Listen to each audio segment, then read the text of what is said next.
Décidément, cette affaire de la loi El Khomri est une leçon de choses. Elle nous oblige à voir ce qui est, car il faut bien l'admettre. Il y a en France quelque chose d'irréformable. Ce qui est irréformable en France, c'est son oligarchie. Et comme j'ai parlé de leçon de choses, il va falloir procéder avec méthode. Je me propose donc de montrer que cette oligarchie est archaïque, fanatique, antidémocratique et pour finir violente. Qu'elle soit archaïque, la chose est attestée, quoique sur le mode du symptôme, par le fait même que cette oligarchie n'a que le mot moderne à la bouche. Moderne, c'est par excellence le mot de sa dénégation, le mot de sa mauvaise conscience rétrograde. Les journalistes papillonnent énamourés autour d'Emmanuel Macron et répètent avec lui qu'il ne faut pas être archéo-keynésien. Mais ils sont tous paléolibéraux.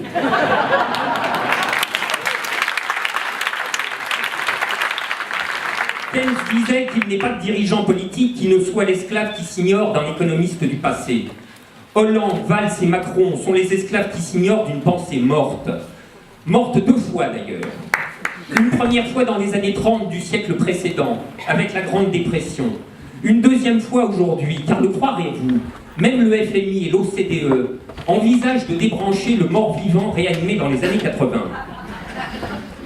Comme souvent les derniers suppôts d'une époque finissante, enragés d'être dépassés par leur temps, les archaïques sont aussi des fanatiques. Et d'un fanatisme tout à fait ironique. Un fanatisme de type stalinien. De même que le stalinisme soviétique estimait que son échec était imputable aux saboteurs, le stalinisme libéral considère que le sien est dû au fait qu'il n'est pas encore allé assez loin dans la déréglementation. Et ça fait 30 ans que ça dure. 30 ans de déréglementation en tout genre. Commerciale, financière, 30 ans de baisse du coût du travail, de démolition réglementaire dans le champ du droit social, et 30 ans d'échecs.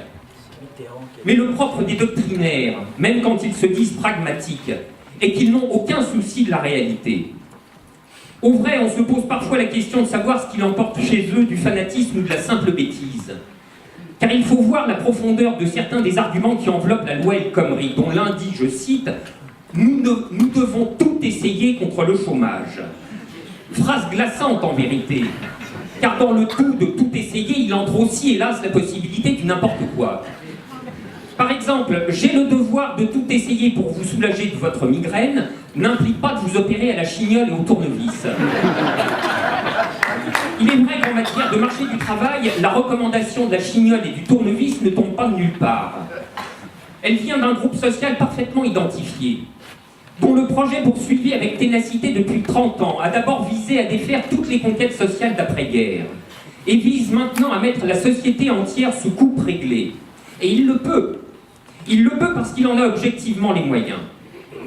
C'est le capital qui impose à la société ses formes de la reproduction matérielle collective. C'est lui qui impose ses conditions, qui fera la grève de l'investissement, qui délocalisera, qui déménagera ses sièges sociaux, qui rejoindra les paradis fiscaux, avec une bonne conscience offusquée d'ailleurs, si on ne lui accorde pas tout ce qu'il veut. Mais comment qualifier ce rapport du capital à la société autrement que comme prise d'otage ? Une prise d'otage géante, à l'échelle de nations entières. Une prise d'otage qui rend pitoyable la clique éditorialiste à laquelle on n'en fera jamais voir d'autres que celle des cheminots et des éboueurs. Le capital prend en otage la société entière. Il prend aussi en otage les vies individuelles, séparément. C'est lui qui détermine pour chacun, souverainement et d'après sa seule logique, la possibilité du salaire, la forme de l'emploi, l'intensité de la sujétion et le niveau de la menace, le niveau de la peur. Car voilà comment on mobilise le travail à l'époque néolibérale, par la peur. Et voilà pourquoi il faut impérativement démanteler ce qu'il reste de protection au salariat pour que le silence règne et que le pouvoir patronal souverain puisse s'exercer sans entrave. Un paradoxe offert à la sagacité des historiens du futur veut qu'un approfondissement sans précédent de ce monde ait été accompli par la chose qu'un mélange d'inertie intellectuelle, de paresse journalistique et de collusion idéologique persiste à nommer la gauche socialiste, ou parfois la social-démocratie. Il apparaît plutôt que ces sociodémocrates, qui n'ont plus rien ni de sociaux ni de démocrates, ont résolu de faire la politique du petit nombre contre le grand. Ils ne s'en cachent même plus d'ailleurs. Même le débat parlementaire avec une majorité godillot, c'est encore trop. Heureusement, le 49.3 est là pour faire ce qu'on veut. Contre le Parlement d'abord, mais surtout contre la population, qui aura exprimé par tous les moyens son refus de cette loi.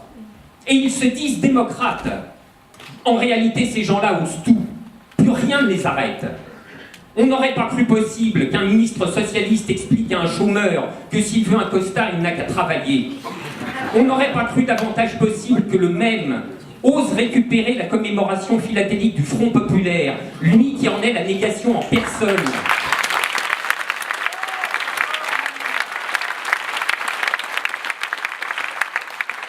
Et il y a bien là quelque chose qui est de l'ordre d'un révisionnisme en acte.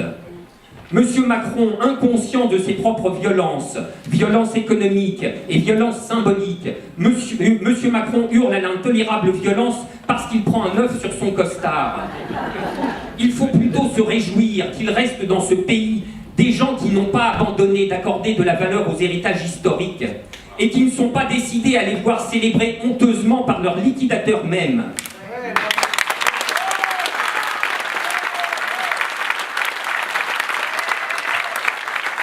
L'oligarchie veut nous faire vivre dans un monde où tout est inversé, où l'archaïque est moderne, le fanatisme doctrinaire pragmatique, la dictature du petit nombre démocratique, et bien sûr la violence du seul côté de ceux qui ne veulent pas de ce monde.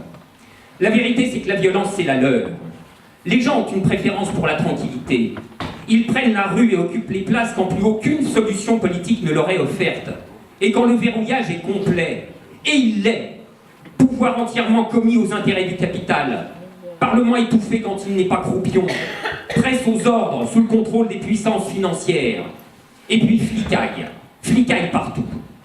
Il n'est pas un syndicaliste expérimenté qui n'en soit resté abasourdi. Jamais on n'a connu un tel niveau de brutalité policière contre un mouvement social.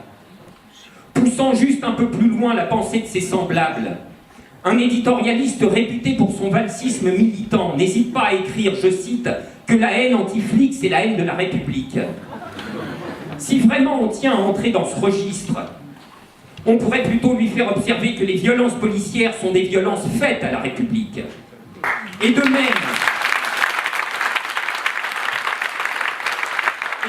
les utilisations ouvertes de l'institution judiciaire à des fins d'intimidation politique, dont la dernière victime en date est Loïc Calitro, pilier de Nuit debout, et sans doute visé pour cette raison même.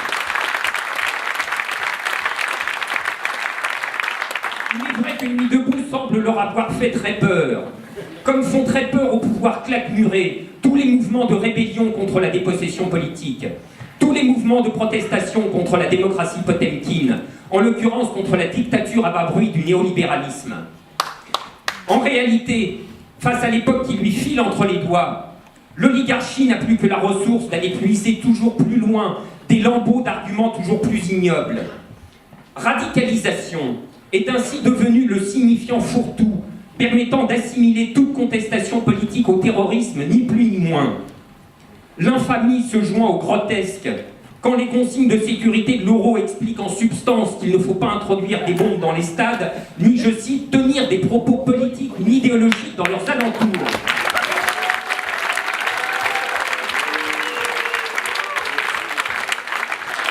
Un personnage à l'intelligence